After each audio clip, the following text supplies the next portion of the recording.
Hello and welcome to this week's episode of Peace and Prosperity.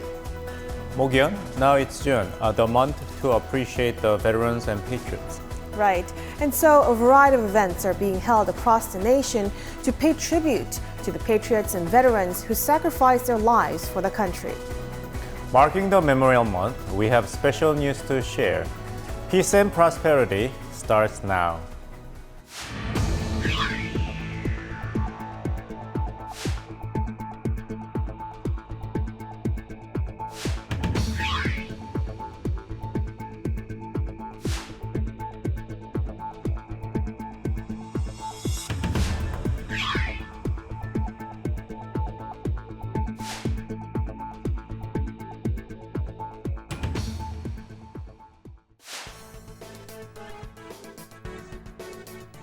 We should not forget that the current safe and free country that we live in has been built on the courageous sacrifices of numerous patriots and veterans. In memory of them, the South Korean government upgraded the state agency in charge of Patriots and Veterans Affairs to a full-fledged ministry. So what exactly does the latest upgrade mean? In commemoration of the Memorial Month, Peace and Prosperity examines the significance of the upgrade and what other tasks still remain. In March, dozens of people of national merit and bereaved families of veterans gathered at the presidential office in Yongsan. They attended a ceremony in which President Yoon Suk-yeol signed a bill to upgrade the state agency on Patriots and Veterans Affairs to a full-fledged ministry. 조국을 위해 헌신하신 분들을 제대로 기억하지 않는다면 그러한 국가는 미래가 없습니다. 오늘 우리가 누리고 있는 눈부신 번영은 호국 영웅들이 목숨 걸고 자유를 수호한 결과입니다. 3 months later, the sub-ministry level agency on Veterans Affairs, established 62 years ago, was bumped up to a full-fledged ministry on June 5th. The Military Relief Administration was established in 1961 as the first state agency on families of fallen soldiers and wounded veterans. The status of the Veterans Affairs Agency was unstable since it went back and forth from a ministry level to a vice ministry level repeatedly. The agency was upgraded to a ministry in 2017. But its head was not a cabinet member and lacked the rights to vote at cabinet meetings and issue ministerial orders. So it was difficult for the ministry to implement policies in a consistent manner. 국가 보훈 대상자, 그다음에 국가 유공자들, 수많은 국민들이 여러 가지 정책적인 요구를 하더라도 저희가 그 내용들을 실질적으로 받아내서 정책으로 발현하기가 쉽지가 않았던 부분이 가장 크거든요. 하지만 이제는 당당한 국무위원으로서의 의결권도 갖고 있고 불영권도 갖고 있기 때문에 많은 분들의 그 요구들을 다 받아내서 수많은 정책들을 이제 책임감 있게 할 수 있다는 게 가장 큰 변화가 있을 거고요. According to a survey of 1,000 people conducted by the ministry last year, more than half of respondents answered that the government failed to pay due attention and offer proper rewards to people of national merit. The agency's upgrade to a full-fledged ministry came 62 years after its establishment because it was greatly affected by ideological and political propensity of the administration and power on top of financial issues. 우리가 국가 원어체가 생길 무렵에는 사실 전쟁을 겪고 거의 10여 년 만에 국가 원어체가 생긴 거 아닙니까? 사실 우리가 워낙 경제력이 약했기 때문에 그분들을 보상해 드릴 수 있는 그런 여건이 굉장히 부족했습니다. The U.S. upgraded its agency on Veterans Affairs to a department in 1988 during the Reagan administration and made it the second largest organization following the Department of Defense.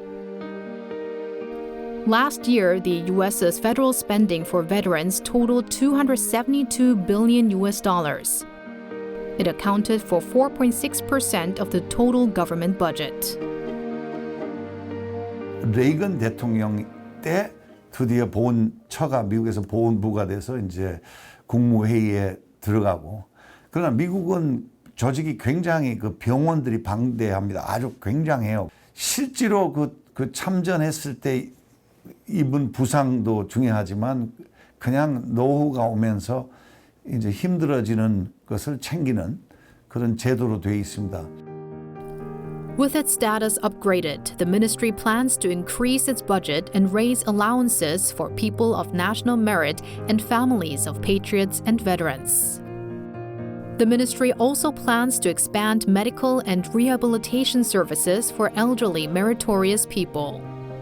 특히 6.25 참전자분들 같은 경우에는 약 평균 나이가 90세 중반이세요. 보훈 영역 중에서도 의료 쪽을 지원을 하려고 많이 하고 있습니다. 그래서 저희가 지금 현재 보훈병원 이외에 매년 100개 정도의 위탁병원을 통해서 접근성도 높여드리고 있거든요. 그분들이 뭐 이제 나이 들어서 눈도 시력도 나빠지고 그런 경우에 이제 여러 가지 서류 절차를 통과하는데 이렇게 도와줄 수 있는 도우미 봉사원들이 달라들어서 그 자식 역할을 할 수 있는 길이 열려야 될 것 같습니다. So far, policies for veterans were focused on providing assistance. In addition, the upgraded ministry will focus its policies on encouraging appreciation and respect for veterans across society. As part of the efforts, it plans to transform the Seoul National Cemetery into a comprehensive facility dedicated to patriots and veterans, which is modeled after the U.S.'s Arlington National Cemetery. 이번 서울 현충원이 국가보훈부로 이관이 됩니다. 그래서 그동안 1년 365일 중에 단 하루만 열려있던 현충원을 국민들이 늘 365일 찾고 쉽게 우리 보훈 문화를 즐길 수 있는 공간으로 탈바꿈을 할 예정입니다. The new task for the ministry is to broaden its diplomatic horizon and boost relations with Veterans Affairs agencies in other countries. 기존에 우리는 경제력은 세계 10위권 이내에 이미 들어 있습니다. 그리고 국방력도 한 6, 7위 정도 된다는 그런 얘기들이 있거든요. 이것은 이 하드 파워의 모습입니다. 그리고 우리가 부족한 것이 지금 소프트 파워입니다. 이것이 보훈 문화의 강화로 우리가 그 부분들을 채워줄 수 있다는 것이죠. There are expectations that the ministry will be able to better honor and reward patriots and veterans in sync with its upgraded status.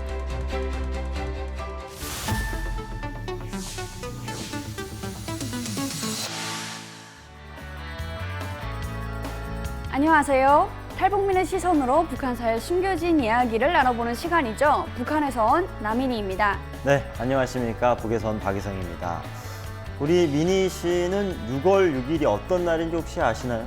네, 알죠. 6월 6일은 현충일이죠. 나라와 민족을 위해 목숨을 바친 이들의 충성을 기념하기 위한 날이죠. 네, 아주 정답처럼 잘 얘기해 주시는데 미니 씨 남한 사람 다 됐습니다. 북한에서는 6월 6일 또 다른 기념일인데요. 네, 북한에서는 조선소년단 창립절입니다. 그래서 오늘은 조선소년단에 대해서 알아보도록 하겠습니다.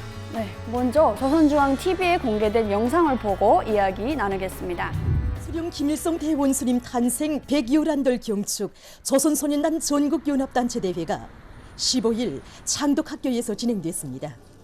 조선소년단에 입단하는 학생들이 대회에 참가했습니다.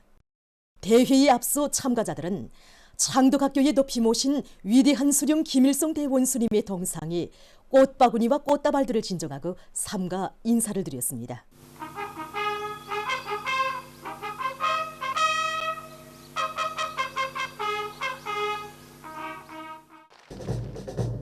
대회에서는 조선소년단 입단식이 있었습니다.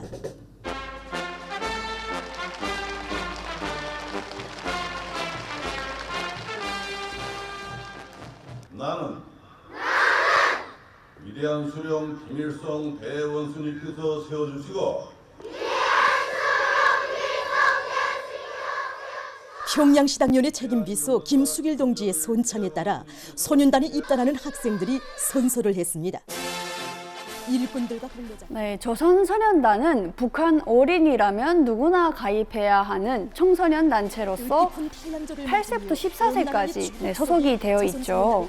그런 말이 있습니다. 북한에서는 태어나서 죽을 때까지 조직 생활을 해야 된다. 네. 근데 그 조직 생활의 첫 시작이 바로 이 조선소년단에 가입하는 거죠. 그렇습니다. 조선소년단은 김일성이 항일무장을 했다고 하는 시기에 아동단 이라는 곳이 있다고 해요. 그래서 그때 김일성의 지시를 받고 쪽지도 어린 친구들이 쪽지도 나르고 여러 가지 공작 임무를 수행하는 그런 단체가 있었는데 그 단체를 이어서 조선소년단이 만들어진 거다 이렇게 얘기를 하죠. 그래서 그 규모만 해도 300만의 어린이들이 가입되어 있다. 굉장히 큰 단체다 이렇게 볼 수 있습니다. 네. 북한에 있는 전국의 모든 어린이들 8세부터 13세라면 누구나 다 가입이 돼 있다 보니까 굉장히 큰 규모죠. 네. 혹시 입단은 언제 하셨어요, 이정 씨는? 저는 학교에서 생활을 제일 잘하고 공부 열심히 했기 때문에 2월 16일에 첫 가입을 했습니다.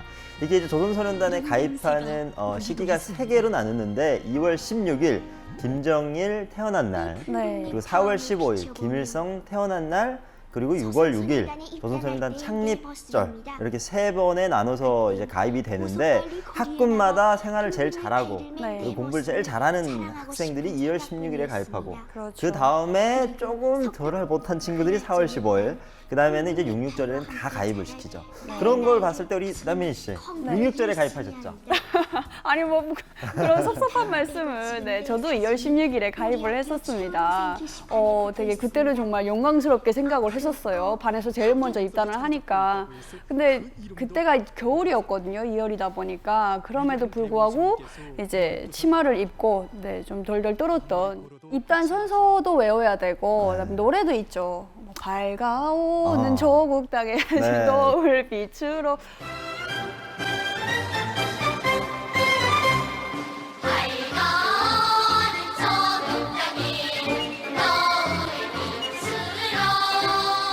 거기다 들은 것은 붉은 넥타이. 거기다 들은 것은 붉은 넥타이. 거기다 짐을 지어서 훈련을 나간다. 저마다 그의 뭔가 외워야 되는 것들이 굉장히 많잖아요. 어떤 넥타이에 담긴 뜻, 또 소년단 휘장에 담긴 뜻 이런 것들을 달달달 외워서 권면을 맞춰야지만 입단이 가능하죠.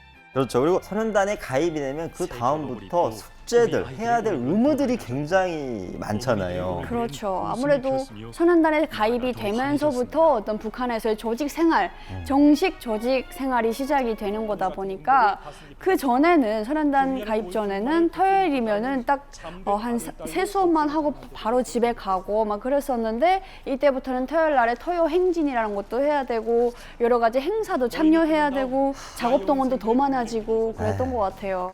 어린 친구들이 조선소년단에 가입이 되면서 조직생활 하랴 동원 나가랴 힘들긴 하지만 그래도 또 이 소년단한테 주어지는 특권이 있죠. 그게 바로 야영이죠. 혹시 민희 씨는 다녀오셨나요? 네, 저는 그 성동원 국제야영소를 갔었거든요. 그래서 버스를 타고 한 5시간 정도 갔던 것 같아요. 근데 국제야영소라 그런지 모든 설비들이 굉장히 다른 야영소랑은 다르게 좀 현대적이고 좋았던 것 같아요. 딱 생활총화 시간에는 이제 교복을 입고 넥타이를 매고 이제 딱 허실에 들어가서 생활총화를 해야 되니까 좀 많이 고달프더라고요. 네, 이게 이제 호상 비판, 자아 비판 이런 게 굉장히 힘들고 그런 걸 또 야영소에서 하니까 그나마 좀 괜찮았을까라는 생각이 좀 드네요. 네, 조선소년단 활동을 하면서 정말 또 빼놓을 수 없는 게 바로 이 배움의 천리길이라는 어떤 활동이죠. 이게 이제 학교에서 생활 잘하고 모범이 되는 학생들을 뽑아서 이걸 보내는데 그렇습니다. 그래서 소학교 학생들은 학교를 출발해서 14일 동안 평양 만경대에 도착하기까지 이제 스스로 밥도 지어 먹고 여러 가지 이제 요리를 해야 되고 하는데 근데 또 이렇게 힘들고 고생스러움에도 불구하고 여길 가기 위해서 학생들이 공부도 잘하고 생활도 잘하고 그래야 되잖아요. 그렇죠. 몇 명만 선발을 해서 공부 잘하고 조직생활 잘하고 이런 친구들 선발을 해서 배움의 천리길을 보내고 이런 친구들이 한번 갔다 오면 또 이게 자신의 스펙의 한 줄이 또 오르고 나중에 이런 사람들이 또 좋은 대학 가고 간부로도 승진하고 이런 거기 때문에 누구나 가고 싶어 하는 그런 곳이라고 할 수 있죠. 네. 김정은 위원장이 정권을 잡고 나서 이 조선소년단에게 공을 굉장히 많이 들이는 모습들이 있어요. 고난을 얼음 깔린 전선길 달빛이 부서지는 그 밤에 서영이 하시던 말씀 오늘도 우리의 가슴을 칩니다. 깊어가는 산에로 정권을 잡고 난 이후에 조선소년단 창립 66돌에는 본인이 직접 거기에 참여하는 모습까지 보여주고 있습니다. 네, 작년에 열린 9차 소년단 대회에서는 장문의 서한까지 보냈고요. 그리고 올 초에는 참가자들을 불러서 기념사진도 찍고 네. 선물도 줬더라고요. 맞아요. 일본식 시계를 선물을 해줬잖아요. 네. 북한에서는 해외 물품을 구매하기 굉장히 힘든데 네. 선물을 이렇게 줬다라는 거는 소년단들을 끔찍히 챙기는 모습입니다. 그렇죠. 이 소년단을 챙기는 모습에도 저는 어떤 정치적 속셈이 있다 이렇게 보여지는데요. 또 북한이 김주애를 공개를 했잖아요. 이거는 곧 김정은이 자신뿐만 아니라 자기의 자녀한테까지도 정권을 넘겨주겠다 그런 의미에서 소년단 지금 자라나는 친구들이 언젠가는 이제 자식에게 충성해야 되는 그런 세대가 아닌가. 그래서 지금부터 이렇게 소년단에게 공을 엄청 들이고 있는 게 아닌가라는 생각이 들었습니다. 네, 맞습니다. 네, 오늘 이렇게 조선 소년단에 대해서 이야기를 나눠봤었는데요. 지금 뭐 조한대는 거의 15년 전의 일이죠. 조선 소년단 입단도 그렇고 참 옛날 생각이 많이 나기도 했었고 배움의 천리길을 걷는 친구들 고생이 많겠지만 좀 힘내서 이겨냈으면 좋겠다라는 생각도 해봤습니다. 네, 저도 이제 조선소년단에 가입하면서 저한테 이렇게 넥타이를 메어주면서 앞으로 공부 잘하고 나라의 역군이 되라고 말씀하신 그분 아직까지 건강히 잘 살아있는지 너무 궁금해지는 그런 시간이었습니다. 다음 주에 더 재밌는 주제로 돌아오도록 하겠습니다. 감사합니다.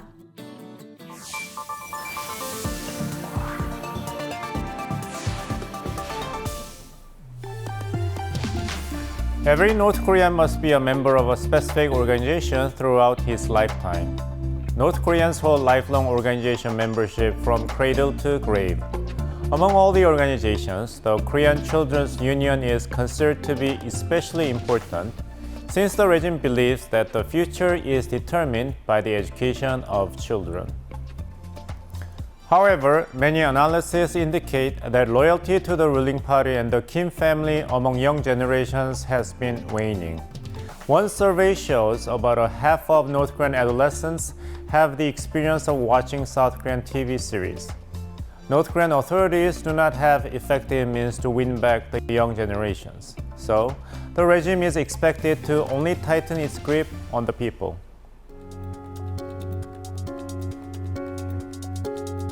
Have you ever heard of the term boat people? It's a term that refers to refugees fleeing by boat. It originally referred to the thousands of Vietnamese people who fled their country by sea following the collapse of the South Vietnamese government and the end of the Vietnam War in 1975. South Korea operated a shelter for Vietnamese refugees for 18 years, which closed down in 1993. Ha Young-ja, one of the shelter's volunteer workers, gives us some background. 부산 직할시 해운대구 재송동에 있던 월남 난민 보호소가 그 소임을 다하고 역사의 뒤안길로 사라져갔습니다. 마지막까지 남아있던 난민 150명이 뉴질랜드로 떠나감으로써 부산의 월남 난민 보호소는 18년 만에 문을 닫게 된 것입니다. 저는 적십자 봉사원 허영자입니다. 난민보호소에서 난민들하고 같이 밥을 해주고 한 10년이 넘도록 봉사했습니다. 적십자에서는 봉사원들이 가서 봉사할 만한 사람을 추천해가지고 그래가 내가 갔어. 그래 시작한 게 막 세월이 흐르다 보니까 저거 갈 때까지 있었는 거라. 1975년 4월 30일 월남이 패망한 이래 우리나라 해군 함정 LST에 승선한 1,355명을 비롯해서 동지나 해상에서 익사 직전에 구조된 난민 등 모두 2,944명이 부산 난민 수용소에 정착했고 그동안 연고자를 찾아서 미국 등 16개국으로 뿔뿔이 흩어져 갔습니다. 가고 또 오고 또 막 그 처음에는 조선계에는 왔다 갔다 들어갔다 나갔다 많이 했지. 그러고 이제는 막 상국으로 제3국으로 가고 이렇게 이제 하면서 간다 입니까? 그럼 어디 그쪽 나라에서 오라 캐야 또 이어서 보내거든. 공산화된 조국을 버리고 인간다운 삶이 보장될 수 있는 제3국으로 가기 위해 산설고 물선 이곳 타국 땅에서 기다림의 세월을 살고 있는 난민들. 황량한 바닷바람을 맞으면서 하루에도 수십 번씩 향수와 불안감과 기대와 희망의 감정이 교차하는 가운데 막연한 기다림의 나날이 계속됩니다. 처음 가서는 아들이 겁이 나더라고. 그런데 한 일을 지나니까 배나대. 매일 보니까 매일 보고 그 하니까 친해지기 마련이에요. 그러니까 우리 집에까지 와서 자고 가고 우리 집에 와가고 아들 내가 이름도 지어주고 똑수이하고 말수이하고 아들 이름을 지어주나는 게네 똑수나 부르면 쫓아오고 그래 했는데 거기 참 그때가 새롭네. 그 이름을 한번 불러본 게네 참 옆에 있는 것처럼 새롭다. 난민들은 자녀들에게 외국어를 가르치며 제3국을 향한 꿈을 키우고 있습니다. 자유를 외친 월남민들은 결국 자유와 조국을 한꺼번에 잃어버리고 이렇게 타국 땅에서 기약 없는 기다림의 생활을 하고 있습니다. 이들은 언제나 고국에 돌아가는 것이 꿈입니다. 그러나 지금은 돌아갈 땅이 없습니다. 모니까도 가리키 돌아가고 가리키 돌아가는 게 많아. 제일 처음에 나의 살던 고향 그거 가르쳐주고 제일 처음에 가르쳐준 게 너도 잊어보지만 너가 고향을 나의 살던 고향은 우비는 동산 적숭아 꽃살구 꽃 아기 진달래 맞는가 모르겠는데 네 살던 곳 월남에서 너가 살던 곳 그걸 잊어보지 말아야지. 너가 또 제3국으로 가더라도 월남에서는 너를 잊어보지 마라. 마지막까지 남은 150명은 해외에 연고가 전혀 없는 난민들로서 베트남 본국 송환만을 기다리고 있던 중 이번에 새로운 정착지인 뉴질랜드로 출국한 것입니다. 섭섭하대. 진짜 섭섭하대. 전부 다 상국으로 가고 딱 우리 이제 봉사원들 전부 다 배웅하고 남았다 이가 남아갖고 있으니 들어가면 섭섭하더라고.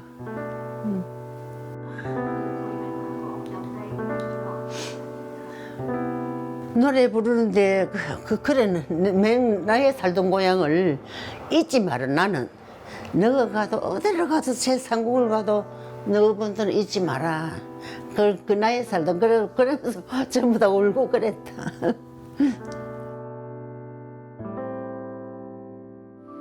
(18년) 동안 정들었던 한국을 떠나면서 그동안 보살펴준 따뜻한 배려에 감사의 뜻을 나타낸 월남 난민들. 그들은 한국과 한국인의 정을 영원히 잊지 못할 것입니다. 진짜 엄마하고 거기서는 엄마하고 최고야. 엄마 상 꼭 데리러 올게. 뉴질랜드를 가거든. 뉴질랜드를 갔는데 거기 가서 편지도 왔어. 처음에 다 만나면 너가 어째 살았노? 어째 지내고 살았나 싶어. 그것부터 묻고 싶어.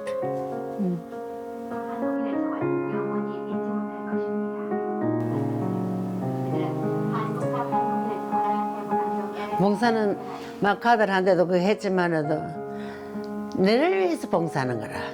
내가 이때까지 사람이 생각하는 게 너를 위해서 봉사하는 거라.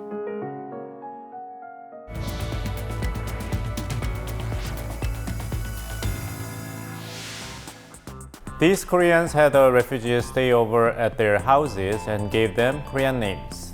We can easily see how close they were to each other. 21 years after leaving for the United States, a former Vietnamese refugee visited Busan in 2006 to express appreciation. Hoyeongja's sincerity must have touched the hearts of the refugees, despite their different nationality and ethnicity. Now, this will be all for this week's episode of Peace and Prosperity. We'll be back next week with more information on the Korean Peninsula. Until then, goodbye.